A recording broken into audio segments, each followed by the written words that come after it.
Hey guys, tonight we're heading way back, so far back in fact that Britain isn't even an island yet.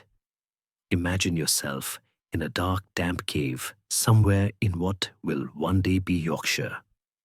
The air smells of wet stone, and the only light comes from a flickering flame, your very own torch, though it's mostly a bundle of moss and bark set alight and smoking like a disappointed uncle at a wedding. Your eyes adjust to the low amber glow. Shadows stretch along the rough cave walls, bouncing wildly as you shuffle deeper. You pass rows of sharpened tusks and chunks of antler stacked like a very disturbing version of a spice rack.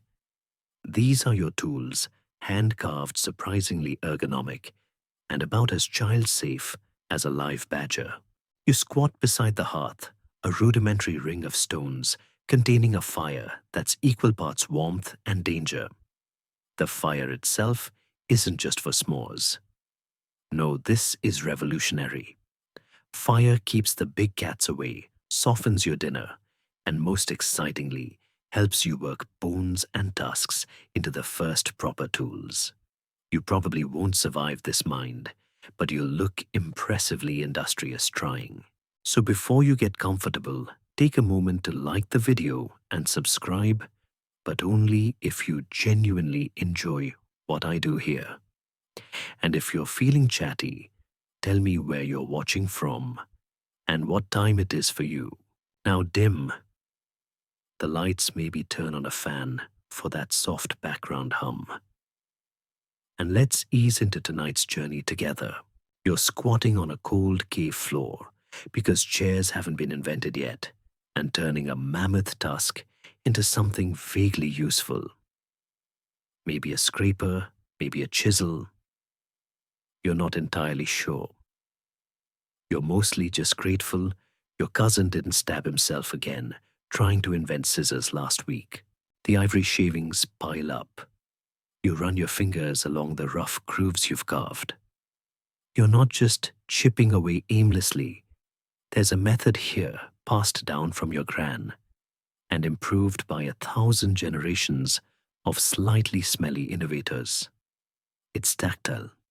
It's personal. It's a bit like whittling a spoon while also dodging wolves. Mainstream historians agree tools like these are among the first indicators of human ingenuity.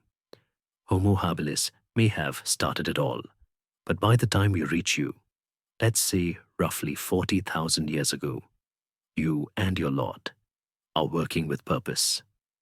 Ivory bone stone, all shaped with a quiet confidence. Of course, there's some debate over whether Neanderthals came up with some of these techniques first. Historians still argue whether the Levallois method of shaping flint was a solo act or a shared cultural mixtape passed between early species. Either way, you're not keeping score. You're too busy avoiding frostbite and rogue aurochs. You pause to watch your cousin rub two rocks together again. He's trying to invent the whetstone, but mostly he's just making sparks and cursing under his breath.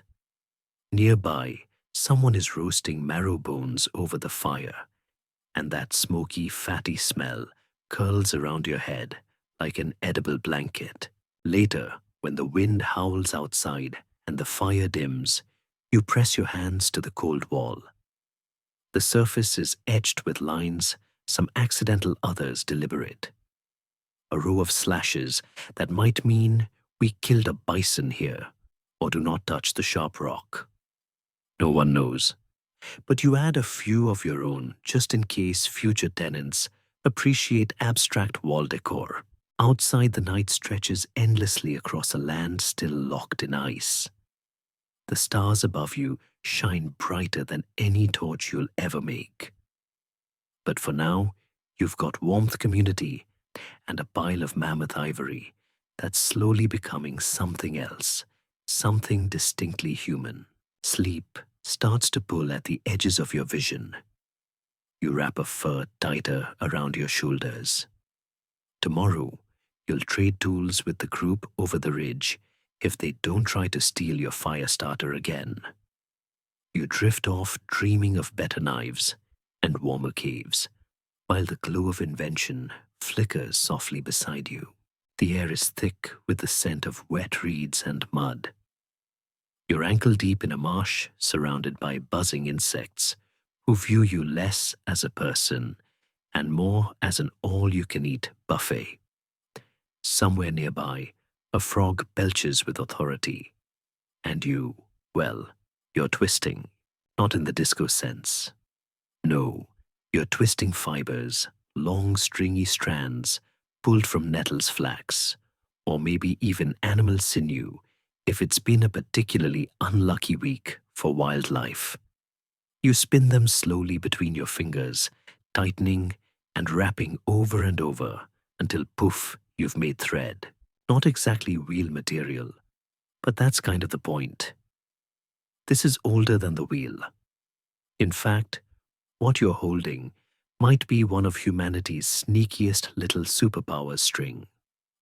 Strong enough to tie a bundle of sticks, sling a stone, or hang an entire haunch of meat above the reach of hyenas. Pretty handy when your life is essentially a camping trip with a mortality rate.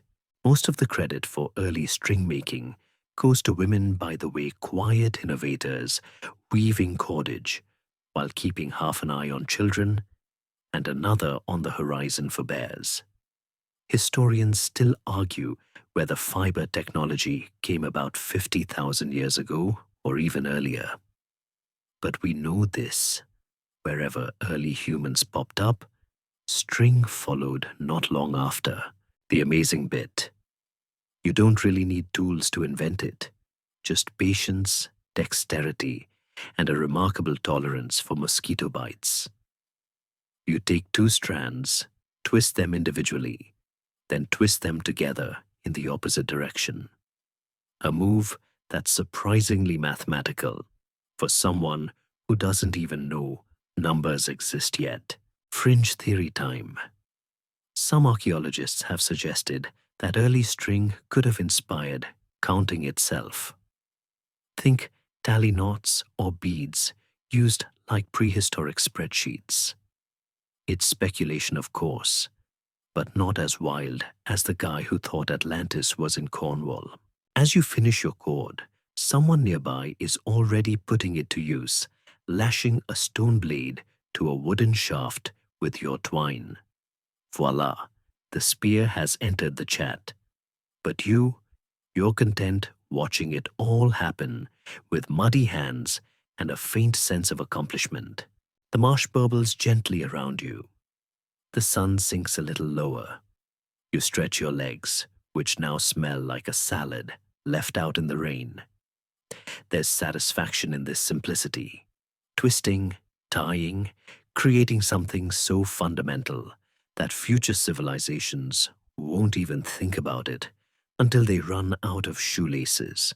Now, a fun little aside: a few years ago, archaeologists found a 50,000-year-old piece of twisted fiber on a Neanderthal tool in France. This microscopic fossilized string has stirred quite the debate. Did Neanderthals invent cordage independently? Was it passed down from Homo sapiens? Or was it, brace yourself, a shared technology between two intelligent species, having the Paleolithic equivalent of a tech exchange program? These are the big questions you ponder as you lean back against a tree trunk, watching the last pink smear of sunlight vanish behind a ridge. Your hands are sore. Your knees are swampy. But you've made something. Something that ties things together, literally and metaphorically. Later around the fire, you'll use your string to suspend a pot over the flames. Or maybe it'll become part of a trap for small game. Perhaps you'll just use it to carry that one oddly satisfying rock you refuse to leave behind. The point is, you made it. Before the wheel, before writing, before chairs even. And as night falls and the marsh croaks its lullaby, you curl up beside your bundle of freshly made cordage with a small smile. You don't know it, but you've just contributed to one of the most important invisible technologies in human history. Sleep well, little twister. The future is tied up in knots, and you're holding the first thread. Your fingers ache. Not in a modern, too much typing kind of way, but the kind that comes from bashing rocks together until they resemble something stabby. You're sitting cross-legged on a flat stone flakes of flint scattered around you like confetti after a very enthusiastic divorce party. Tonight you're perfecting the fine art of the pointy stick. It's not glamorous, but it is effective. With a decent spear, you can catch dinner, defend your hut, or at least intimidate the neighbor who keeps borrowing your firewood without asking. You raise your flint core and chip it just so clean precise. A razor-sharp edge falls into your lap. This is what archaeologists call a composite toolstone attached to wood, often using sinew or your brilliant new invention from earlier string. It's a symphony of survival, all wrapped up in a crude but beautiful javelin. Mainstream fact time. Some of the oldest known composite tools date back nearly 300,000 years long, before Homo sapiens even thought about showing up to the party. Neanderthals were the likely inventors crafting spears that were surprisingly aerodynamic for people who still thought shoes were optional.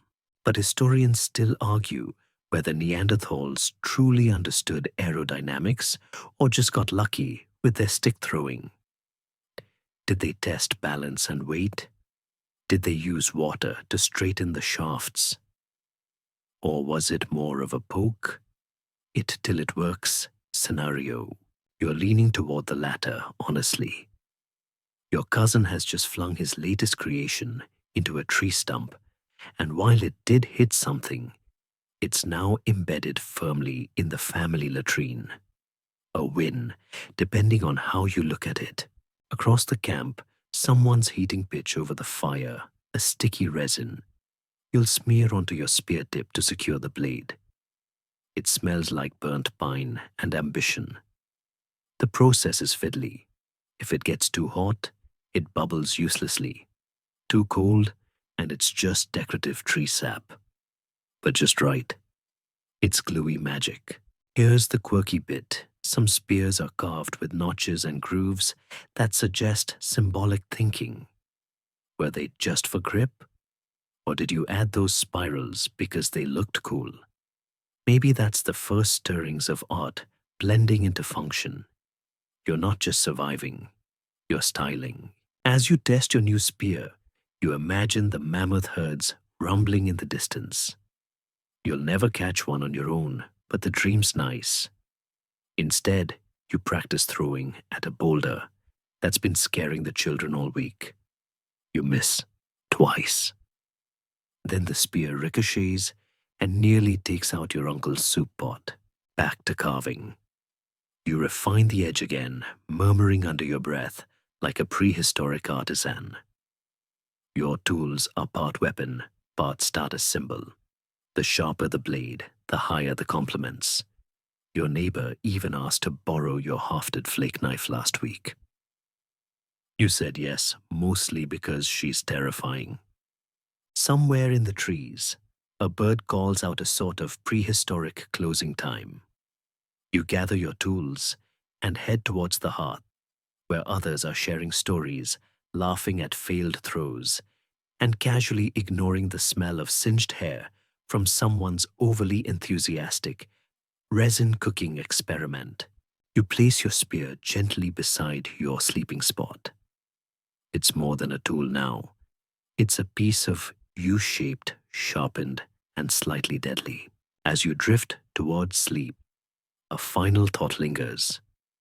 This isn't just survival. It's progress, chipped one flake at a time by hands calloused from centuries of tinkering. The pointy stick may not look like much, but it's the foundation of every sword scalpel and Swiss Army knife to come. Rest easy, napper. The future is sharp. A gust of wind swirls smoke into your eyes, and you blink rapidly, trying not to fall backwards into the steaming pit you've been carefully tending all afternoon. You'd laugh, but your lips are dry, your face is covered in soot, and you've got precisely one eyebrow left after that last experiment with pine resin. Still, there's a certain pride in the bubbling pool before you, a shallow pit lined with hides and filled with water, now beginning to steam thanks to a rather clever trick hot rocks. You didn't invent the boiling method, not exactly, but you've perfected it.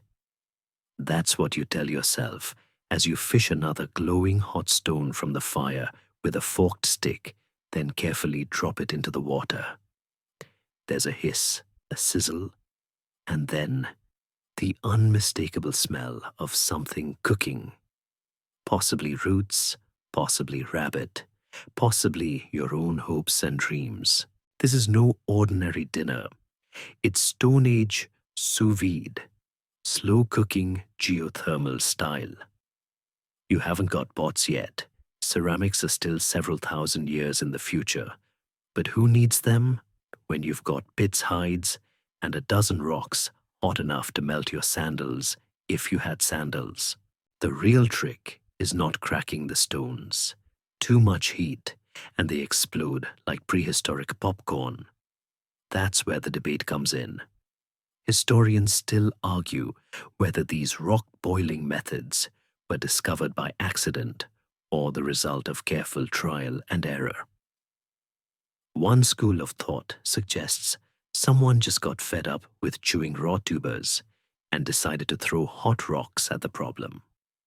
Others insist it was part of a more elaborate ritual, perhaps even the origins of communal dining. Either way, the first stew was probably at least 20% dirt. Still, it works. The roots soften. The meat, if you're lucky enough to have any falls off the bone. Even your grumpy uncle mutters his approval between mouthfuls. But cooking isn't the only thing going on here. Once the food is done and the steam thickens, you notice something else. The heat, the humidity, the way it wraps around your sore muscles like a warm fog. Congratulations, you've just invented the sauna. You don't call it that, of course.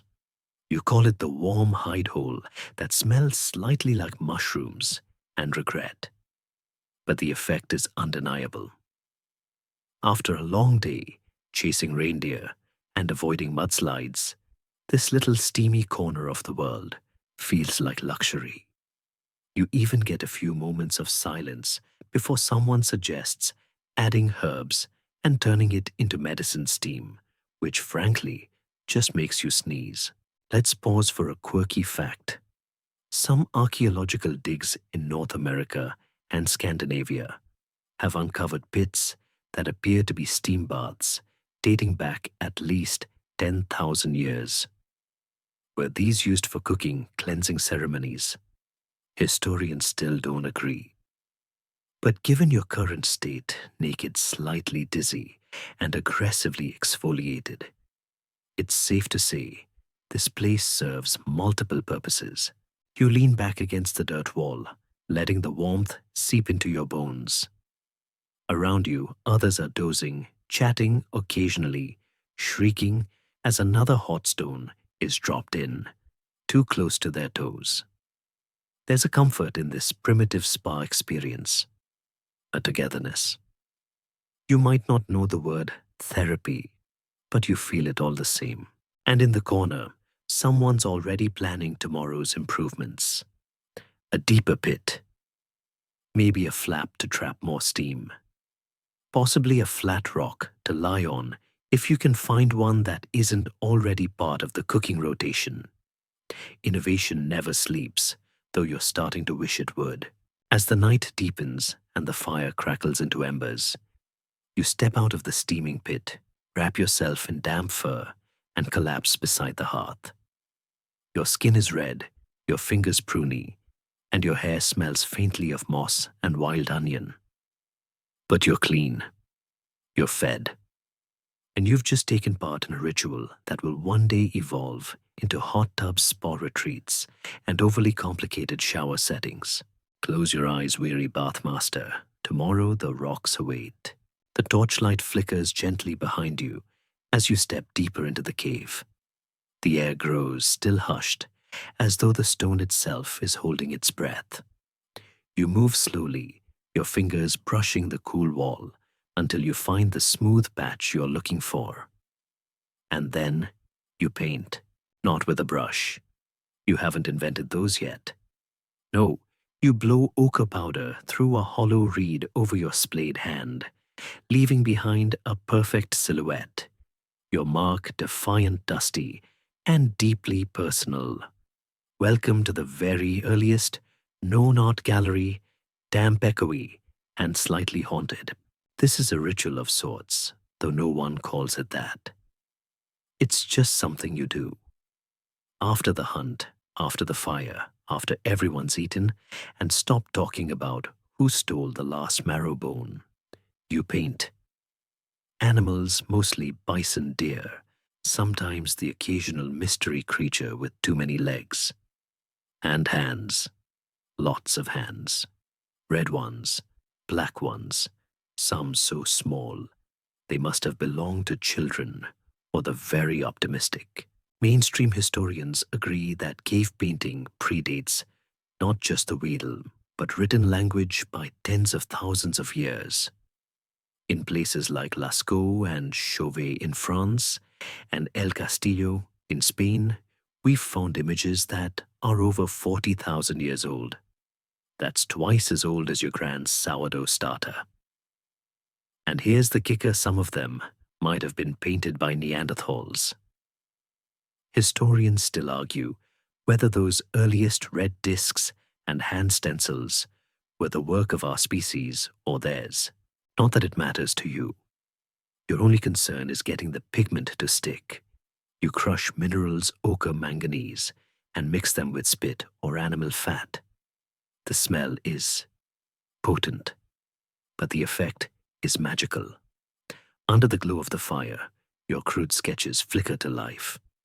A horse seems to gallop as the flame dances. A line of dots becomes a trail, a story, maybe even a memory. You're not just making pictures. You're communicating across time.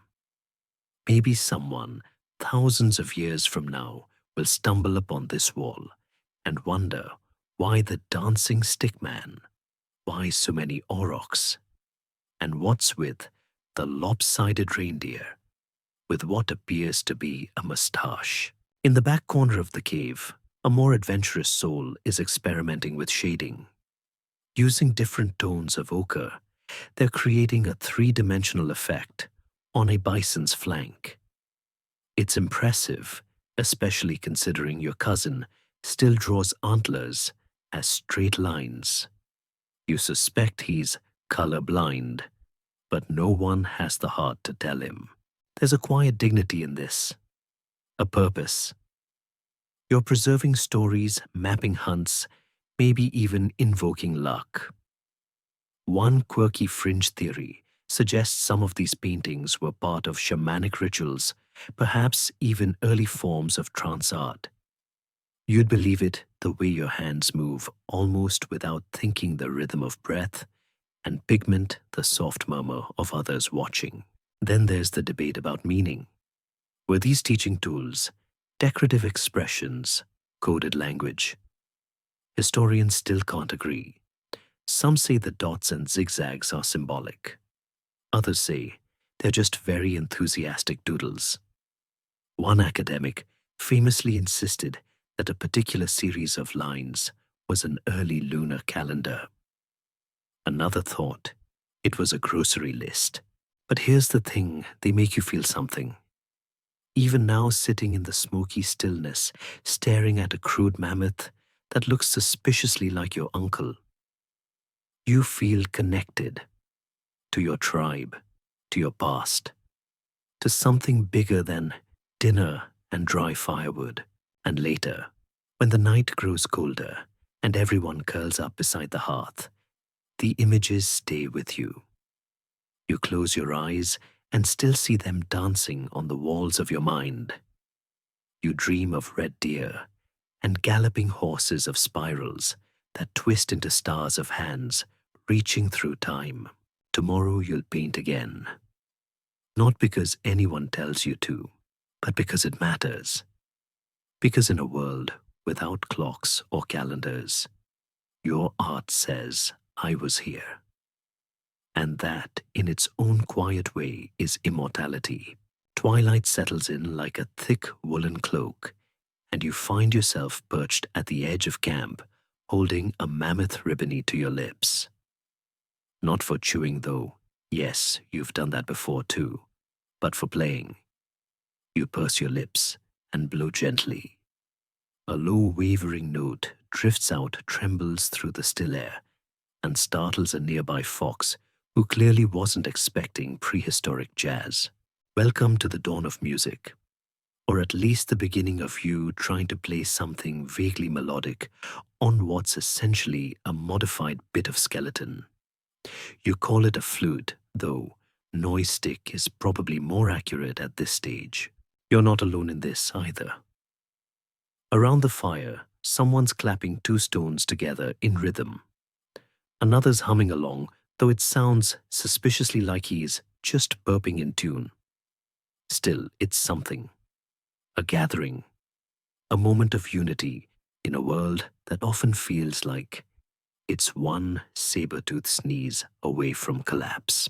Mainstream archaeology backs you up here. The oldest known musical instruments are flutes carved from vulture bones and mammoth ivory, some dating back over 40,000 years. Found in caves in southern Germany, they suggest that wherever early humans went, music followed. Not as a luxury, but as a need. A rhythm to work by, a melody to grieve with, a beat to dance badly around the fire. Now here's where things get fuzzy. Historians still argue whether music predates language or evolved alongside it. Did we sing before we spoke? Did rhythm help structure early communication? Or did someone just start blowing through bones out of sheer boredom on a rainy cave day? You lean towards the boredom theory. Frankly, it's been raining for 3 days, your firewood's soggy, and your cousin has told the same hunting story 4 times. Even the birds look unimpressed. But then, you play your little melody again, a mournful, breathy trill, and the group goes quiet. The music settles in their chests. It's not much, but it's yours. Across the fire, someone has started tapping a hollow log. Another begins to sway, gently humming a counterpoint. It's a full concert now, or well, a very earnest jam session. You're fairly certain your great-uncle just invented the didgeridoo by accident. A curious thought flits through your mind. What was the first song about love-death? That one particularly frustrating bear? No one knows. But a fringe theory posits that early music may have been used to imitate animal calls for hunting or to soothe children at night, lullabies in the most literal sense. It's comforting to think you might be part of that lineage, even if your own lullaby involves more wheezing than harmony. You blow another note, this one higher. A bird echoes it in the distance. The group chuckles. You're creating something ephemeral sound in the air shared, and then gone. But it changes you, calms you. And isn't that the point? The fire crackles. Someone adds a handful of damp pine needles, which smells awful, but adds a dramatic hiss that honestly works quite well with the mood. You try a new scale, ascending, descending, and somehow managing to avoid putting anyone off their dinner. And here's the real kicker. This music of yours might be the first form of memory, of storytelling. Before we etched marks into bone, before we painted on cave walls, we sang. A melody could carry the tale of a hunt, the sadness of a loss, the joy of a birth. It's not just art, it's archive. As the stars emerge overhead, you lower the flute and smile. Your fingers are numb, your lips ache. Your uncle's still burping rhythmically and insists he's keeping tempo. But you feel something soft and ancient settle over the camp like a lullaby carried on smoke. You've made music, not for survival, but for connection, for comfort, and for the sheer quiet joy of hearing something beautiful echo into the night. Sleep now, little bone flute bard. The song will wait for morning. It's well past dusk, and your fingers are shaking slightly, not from fear, but from the sheer fiddliness of your current task. You're hunched close to the fire needle in one hand, a length of sinew in the other, squinting at a strip of hide that refuses to behave. Welcome to the glamorous world of early Stone Age tailoring. Your needle isn't made of metal, of course. It's bird bone whittled to a delicate point with a tiny eye painstakingly bored through its end.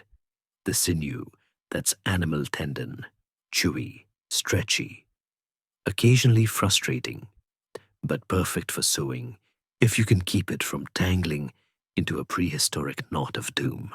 And your reward for this effort clothing, real clothing, not just furs draped over your shoulders or wrapped around your waist like a fashion-conscious yeti, but actual stitched garments that move with you, keep out the cold, and when you're lucky, don't smell like last week's soup. Here's the mainstream fact evidence of bone needles. Dates back at least 50,000 years, with some of the most intact examples found in Siberia. These weren't just used for patching up mammoth hide trousers either. Some had such tiny, precise eyes that they must have been used for fine work, delicate stitching, ornamentation. Perhaps even the earliest attempts at bespoke tailoring. You'd be flattered, but right now, you're just trying not to stab yourself. A few feet away, someone's threading beads, snail shells maybe, or tiny carved bones onto a length of gut. Jewelry, you realize, not for utility, but for display, decoration. You glance at your own stitching. It's functional. No one's going to gasp and clutch their pearls, mostly because pearls are thousands of years away. But you're proud, nonetheless. Now for the quirky tidbit. Some archaeologists believe early clothing may have influenced social structure. The better your stitching, the higher your status. Not in a runway show sort of way, no one's strutting down a catwalk, but in the sense that skilled tailors were respected. They kept people warm, protected from the elements, and possibly even stylish in a very damp, hairy sort of way. Historians still argue whether sewing predates weaving or if the two emerged together in different corners of the world. It's a bit of a chicken and loom situation.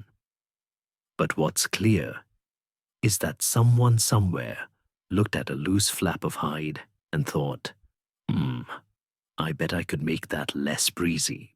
Back at the fire, your cousin is trying to repair his cloak again. He's looped the sinew backwards, pierced the wrong end, and somehow managed to tie his own foot into the hem. You offer help. He refuses. Moments later, his frustration echoes across the camp in a muttered series of grunts that definitely translate to "this needle is cursed." You meanwhile are on a roll. You've finished stitching a pair of leggings, clumsy, uneven, and clearly not designed for running, but warmer than anything you've worn before. You tug them on and sigh contentedly. No more freezing winds creeping up your knees. No more awkwardly holding furs in place with one elbow while trying to climb rocks. This is freedom Stone Age style, and it gets better. Clothing lets you venture farther, survive colder nights, and explore places your ancestors wouldn't dare tread. With a stitched hood and wrapped feet, you become something new. Mobile, adaptable, a nomad with a needle. Later, as you curl beside the fire, your bone needle tucked safely into your pouch, you glance at the others. Some are still sewing. Some are already asleep, wrapped in stitched furs. One brave soul has fashioned a sort of cape, complete with dangling bones. Either fashion or a primitive wind chime, no one's quite sure. You close your eyes, fingers still twitching from the fine movements of the evening. There's something strangely soothing about sewing. The rhythm, the focus, the way it lets your mind wander stitch by stitch. Sleep gently, quiet, tailor. Tomorrow the world will still be cold, but at least you'll be dressed for it. The fog hugs the river like a clumsy blanket, damp and persistent. Your feet are planted in a dugout canoe, a hollowed log burnt and scraped until it floats more or less. You grip the paddle tightly, pushing gently against the slow current, half excited, half absolutely convinced this is how you die. You are in effect on a boat, one of the earliest. There's no sail, no rudder, and certainly no life jacket. But you're gliding just barely down a waterway that's taken your people into lands unknown.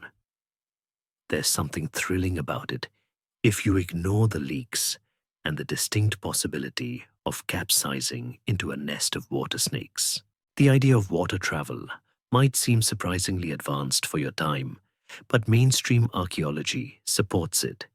Evidence from places like Bes in the Netherlands points to dugout canoes dating back over 10,000 years, if not more. And that's just what survived. The reality. Our ancestors may have been navigating rivers and coasts long before they bothered with farming. It makes sense. Rivers are roads when everything else is forest and mud. With a boat, you can escape flooding reach, new hunting grounds, or simply drift downstream until the shouting stops. Your own canoe was probably made using fire to hollow out the trunk, followed by scraping it clean with stone tools. Slow work, hot work, very smoky. You spent a week coughing like you'd eaten a hedgehog whole. Now you glide between banks lined with reeds and half-submerged trees, your breath misting in the morning chill. Behind you, others paddle in their own canoes, laughing softly, passing dried meat and furs between boats, like some sort of extremely damp caravan. A quirky theory once suggested that early seafaring may have begun with accidental rafting people clinging to storm-down trees or piles of driftwood. But today, this is no accident. You planned this journey, sort of. You have a general idea of where you're going. Downstream is the plan, which sounds better when shouted confidently. Historians still argue whether long-distance boat travel developed simultaneously in different regions or spread from a single water-loving culture. There's evidence of early crossings between islands in Southeast Asia and even into Australia tens of thousands of years ago, which required real navigational nerve, not to mention a sturdy stomach. You're not crossing oceans yet, but this trip feels monumental. There's a rhythm to it, the dip and push of the paddle, the slap of water against the sides, the gentle creak of wet wood adjusting beneath your weight. You're moving with purpose, propelled by curiosity and a dash of recklessness. A bird cries above. A splash nearby could be a fish or something larger. Your cousin points excitedly toward a bank thick with berry bushes, no sign of human footprints. You may have found new territory, or alternatively, wandered hopelessly off course. Either way, it's progress. Here's something charming. Some of the earliest boats may have been used for social reasons as much as survival. Travel trade, even ritual. Imagine arriving at a neighboring camp by canoe, bearing gifts or news, or that one weird uncle who refuses to live inland. It's not just transport, it's connection. You pull into a gravelly inlet, the fog thinning. Someone ties the canoe to a tree with a cord of twisted bark, a surprisingly effective rope that makes you think back to your string-making days in the swamp. Everything loops back eventually. You unload your supplies, first tools a small bone flute, because obviously someone had to bring music. A fire is kindled, fish are caught. And that night, under stars that ripple in the river's black mirror, you feel something deeply serene. You are no longer just a walker. You're a water drifter, a navigator, a pioneer in a canoe shaped by fire and soaked in dreams. So rest now, little river captain. The current will carry you onward, and the stars will light your way. The sun is rising behind you, casting long sleepy shadows across the soft, trampled earth of your latest home. It's not much a dome of woven branches and daubed mud with a smell somewhere between damp sheep and wet clay. But it's home. And more than that, it's surprisingly cozy. You stretch, yawn, and rub the sleep from your eyes, taking a moment to admire the reed mat beneath you. It's not exactly a mattress, but compared to sleeping on bare ground, it's positively luxurious. You can even roll over without acquiring a new pet insect. You didn't build this shelter alone, of course. It was a group effort. The frame-bent hazel branches lashed with cordage is a work of sheer tenacity. The walls, thick with a paste of mud grass and possibly bits of yesterday's lunch. And yet it stands. Through rain and wind, and that one curious bear last week, it has held its shape like a true trooper. Mainstream archaeology notes the emergence of semi-permanent structures as one of the defining features of late Stone Age life. Places like Skara Brae in Orkney offer remarkable glimpses into early domesticity. Stone furniture, shared hearths, even what appear to be cupboards. Historians still argue whether these were seasonal dwellings or long-term villages. But one thing's clear, we were learning to settle down, and with that settling came another overlooked marvel: mats. Simple woven mats of reeds or grasses. You might think not exactly groundbreaking, but try going a week without something to sit or sleep on, and you'll become a passionate mat enthusiast overnight. These aren't just comfort items, they're signs of planning, of daily rhythm, of someone thinking, what if my back didn't hurt all the time? Today your task is mat making. You sit cross-legged by the fire, a bundle of reeds beside you, hands moving with practiced ease. Over, under, over, under. The texture is scratchy but familiar, soothing even, like basketry but flatter and with fewer complaints about structural integrity. Your cousin's mat is less successful. It has a large hole in the middle and folds like an angry sandwich. He blames the reeds. You suspect he was just distracted by the girl weaving beside him. Either way, he now has a very stylish poncho. Quirky fact: there's some evidence that mats may have predated pottery and may even have inspired early textile weaving. The logic's there. If you can bend and tie reeds, why not try softer fibers? Soon enough, you've got bags, blankets, and the first genuinely decent floor coverings in human history. Your hut is filled with such little marvels. A woven basket sits by the wall, holding dried fruit and smoked fish. There's a cradle made from twisted branches swinging gently from the rafters.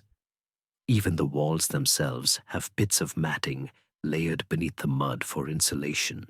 It's not glamorous, but it works.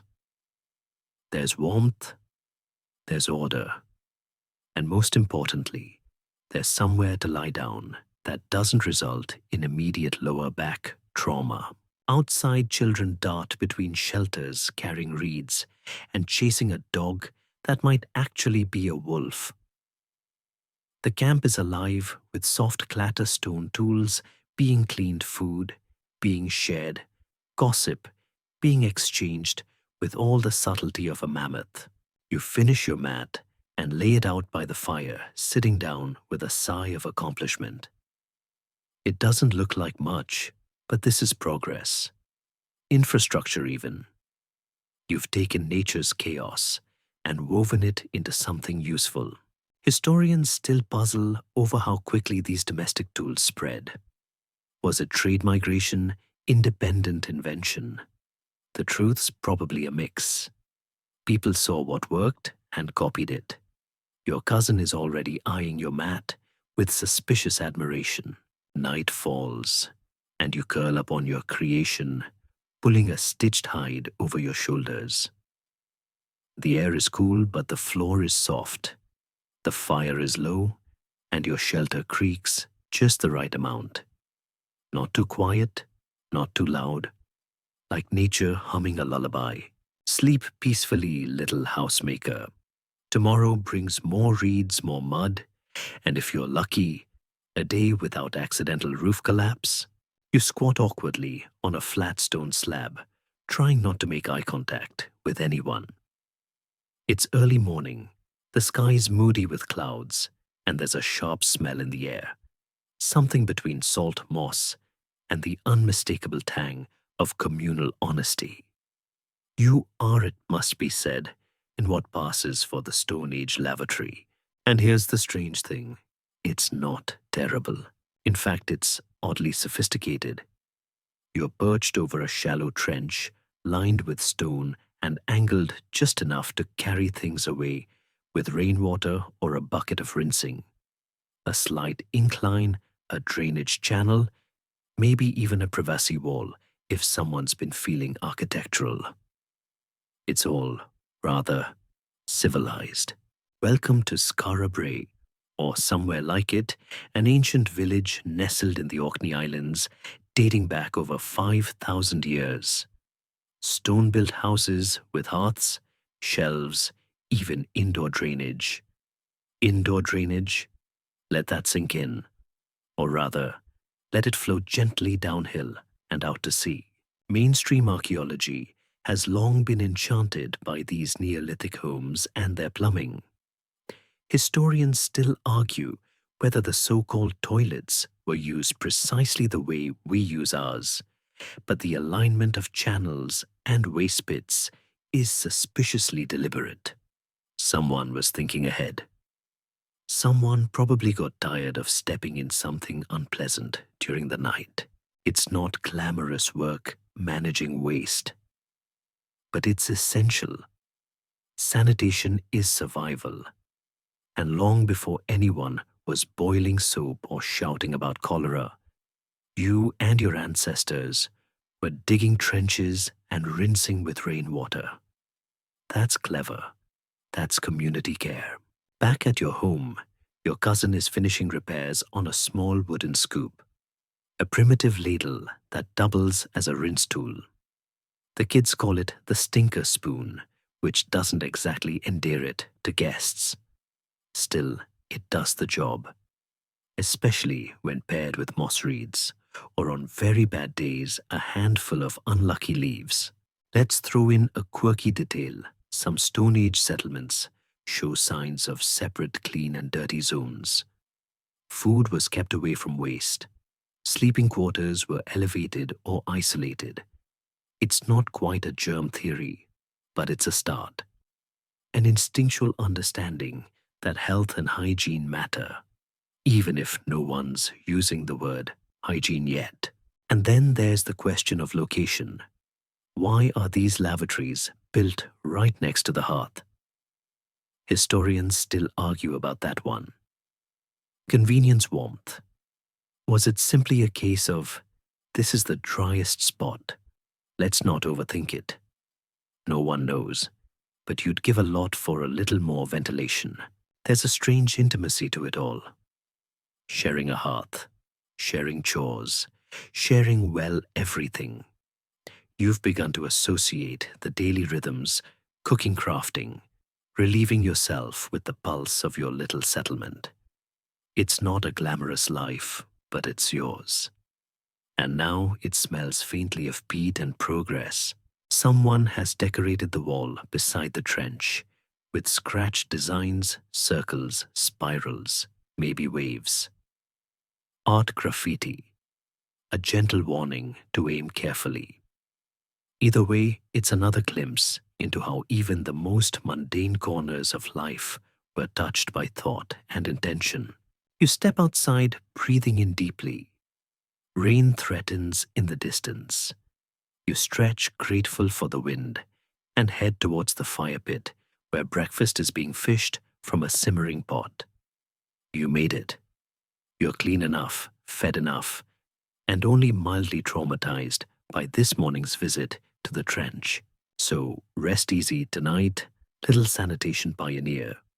You've braved the early lavatory. You've faced the great unknown with a scoop and a stone seat. And in doing so, you've flushed the future just a little bit closer. The firelight catches on something shiny, just a flicker like a wink from the past. You squint, lean in, and realize it's not a lost tooth or rogue fish scale. It's a bead. A tiny, painstakingly drilled shell bead strung with others on a loop of sinew. Someone's necklace, someone's pride. And perhaps someone's attempt at looking fancy for a small, smoky dinner party in 9500 BC. Jewelry. It turns out is far older than you'd expect. Long before wheels or writing or the concept of ironing your clothes, humans were decorating themselves. Beads made of bone, ivory shell, even teeth. If you fancied a bit of drama, there's something deeply human in that desire to shine, to express, to say, look at me. I'm not just surviving, I'm accessorizing. You pick up the necklace, feel the weight of it, the smoothness of the beads worn down by time and fingers and pride. You try it on, and it sits perfectly on your chest, just above your oddly stitched tunic. You feel slightly more interesting, like someone who knows where the good berries grow. Mainstream archaeologists point to some of the earliest known jewelry found in Blombos Cave in South Africa, over 70,000 years old. Shell beads with deliberate holes strung on plant fibers or sinew. Others have been found in Eurasia and the Levant, showing that wherever humans went, we carried not just tools, but sparkle. Historians still argue whether early jewelry was purely decorative, symbolic, or social. Did beads show status mark, tribe affiliation, or just say, I like shiny things? A few fringe theories even suggest they served as memory tools like wearable stories or early to-do lists. Today you're leaning toward, because it looked fabulous, someone nearby is threading new beads, tiny snail shells, this time delicately cleaned and dyed with ochre. They hum as they work, tongue poking out in concentration. You join them, fumbling with a brittle shard of antler and a very bendy needle. It's fiddly business, but there's something calming in it. Over through knot. Repeat. There's a rhythm to it, like music or weaving. You start to chat as you work, gossip plans for tomorrow, the usual grumbling about how hard it is to find decent sinew these days. The necklace grows, and with it, so does a sense of purpose. The camp glimmers here and there with similar ornaments. Beads and ears around wrists woven into hair. A man with a mammoth tusk pendant that looks suspiciously like a toothpick holder. A child wearing a loop of feathers and quartz. Even your dog, yes, that mostly domesticated wolf from before, has a little necklace made of fish bones. He's not impressed, but he's wearing it. Quirky detail. In some burials, archaeologists have found hundreds, sometimes thousands of beads carefully arranged around skeletons. One in Sungir, Russia, had over 3,000 ivory beads, all carved by hand. That's not just bling, that's a life story, laid out bead by bead, like the world's most labor-intensive autobiography. As twilight deepens, you finish your necklace and hold it up to the fire. It's simple, uneven, slightly smelly, but it's yours. You place it beside your sleeping mat, proud. It's a statement of skill, of taste, and of time spent doing something purely for the joy of it. Because here's the thing, survival is tough.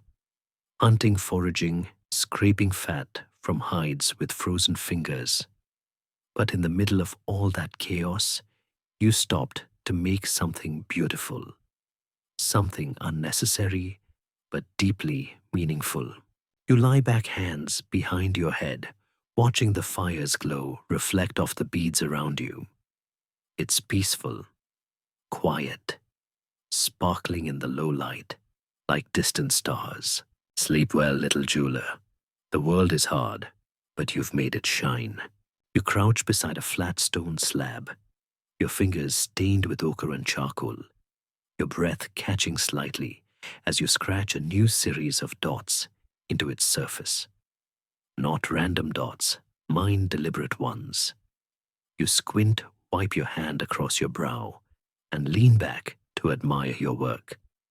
It might be a map, it might be a calendar, or it might just be the record of how many berries you've eaten this week.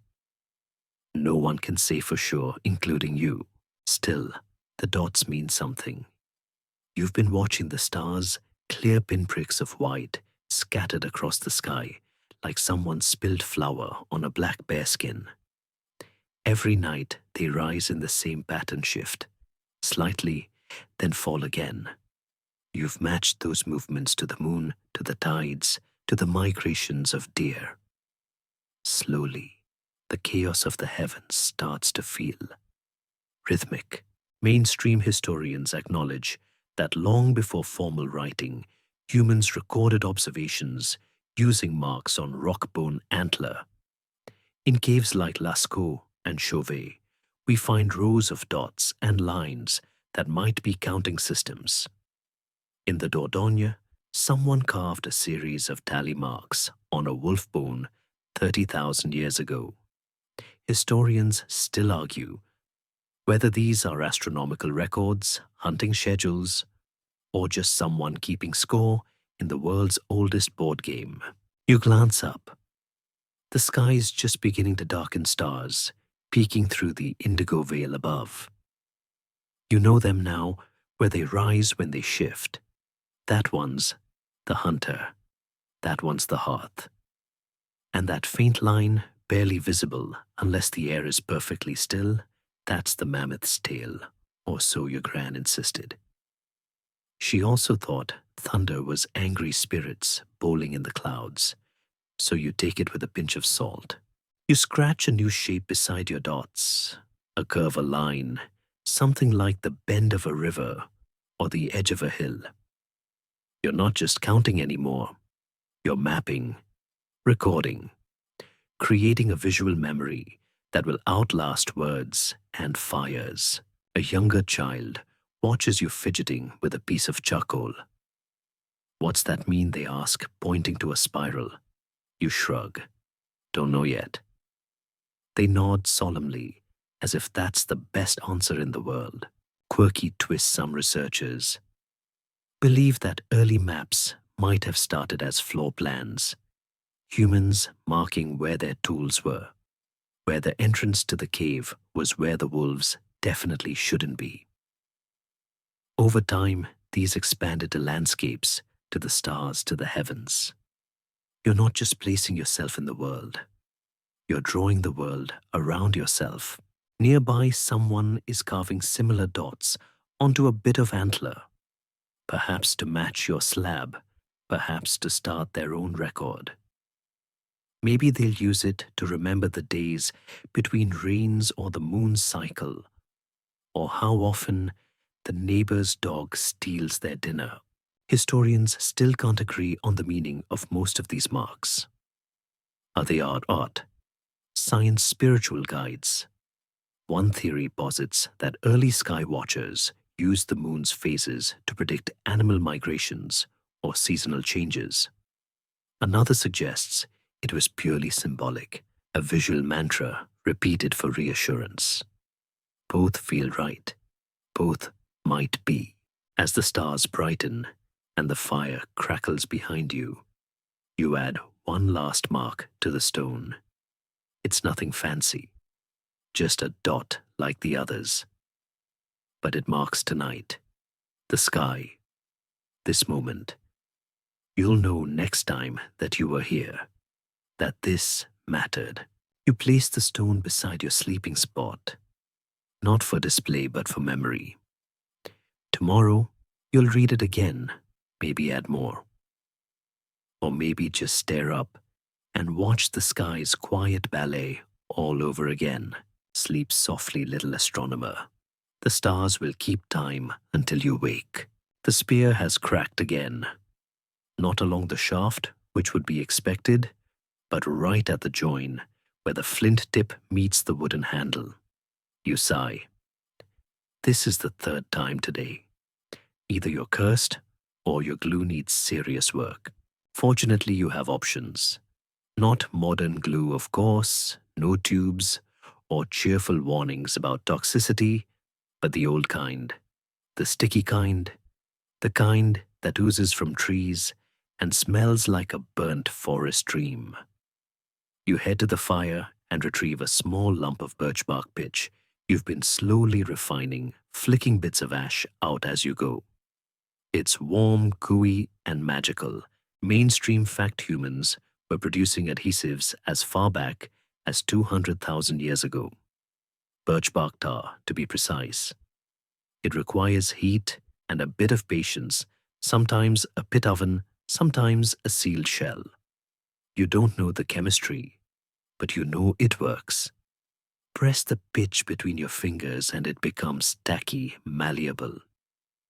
Let it cool and it hardens into something durable enough to hold a stone blade steady through thick and thin. Mostly thick. Historians still argue whether the production of birch pitch was accidental or intentional. Some suggest it may have started when people noticed sticky deposits left near the fire.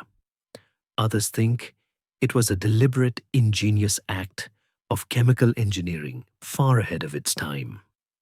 Either way, you're grateful someone figured it out. Today you smear the warm resin onto the spearhead, join carefully wrapping it with a twist of sinew to bind it tight. It smells sharp and clean, almost antiseptic. A strange contrast to the general background odor of prehistoric life, which can best be described as outdoorsy, with notes of sweaty mammoth. You blow on the glue to speed the cooling, then test the bond. It holds, satisfyingly firm. You feel a quiet thrill, not just because it worked, but because you've made something whole again. Repaired, reinforced, ready to use. Nearby, a friend is working on a similar project, trying to attach a small blade to a handle made from antler. They're muttering about slippage and too runny again, like some ancient DIer cursed with bad reviews. You trade notes, swap bark, argue briefly about whether pine resin is cheating. It isn't. But it smells worse. A quirky bit of trivia, some early adhesives also doubled as pigments or ritual substances. A sticky mix of ochre fat and resin might have been used in ceremonies as body paint or to help beads stay put during dancing. That necklace you wore last night, probably glued. You begin to wonder where glue sits in the grand ladder of inventions. It's quiet, invisible, but without it, the whole operation falls apart literally. Tools, weapons, shelter, even clothing, all better with a dab of something sticky. It's the duct tape of the Stone Age. Back at your shelter, you check on a crack in the wall. A little pine resin mixed with ash and fiber fills the gap nicely. Not elegant, but effective. You patch a basket handle, a child's toy spear, even your own sandal, which has started to disintegrate under the weight of your adventures. The sun sinks lower, casting long shadows across your workspace. The scent of resin hangs in the air, mingling with wood smoke, and the faint, sweet smell of roasted root vegetables. You feel productive, crafty in every sense of the word. Historians still debate the spread of glue-making knowledge, whether it evolved independently in different regions or was shared through trade and migration. The idea that your techniques might be echoed by someone 1,000 miles away is oddly comforting. Across distance and time, we've all been trying to stick things together. You settle in for the night, your freshly repaired spear beside you, its dark resin gleaming softly in the firelight. It's more than a tool now. It's a testament to patience, problem solving, and that little voice in your head that always says, "Wait, I can fix this. Sleep gently, little mender." The world breaks, but you know how to make it hold. It's just before dawn, and the world is hushed in that way it only is when something sacred, or at least very unusual, is happening. You stand beside a shallow pit, staring down at what remains of someone you once knew. Not intimately, perhaps, but you shared meals, stories, probably borrowed their bone all once. And now they lie, wrapped in hide, surrounded by tools, beads, a few flowers, and an overwhelming sense of pause. This isn't your first burial, but it still catches in your throat. The stillness, the care, the way someone's placed their favorite amber pendant by their left hand, as if they'll want it on the other side, wherever that might be. Here's the mainstream take. Formal burials began appearing tens of thousands of years ago. Neanderthals were at it before us, in fact, laying their dead to rest in shallow graves with signs of pigment animal bones and even flowers. Historians still argue whether these burials were spiritual, symbolic, or simply practical, keeping predators away, honoring memory, or easing grief. You kneel beside the pit, rearranging a few flat stones to form a loose circle around the body. The ground is soft damp with morning mist, and the silence is thick enough to stir only with the smallest gestures. Someone behind you places a carved piece of bone, a kind of token, on the chest. Another person adds a handful of red ochre, which dusts the shroud like a blessing or a final celebration. It's ritual, yes, but it's also deeply personal. The way the feet are tucked, the way the hands are folded. No one speaks, not because they're afraid, but because the words don't need saying. It's already understood. This matters. A few feet away, there's another site, older, shallow. You remember when it was dug years ago, maybe more.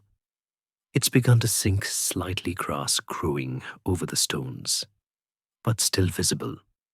A quiet place. A memory preserved, not just in your mind, but in the land itself. Quirky fact. Some of these ancient burials have strange arrangements.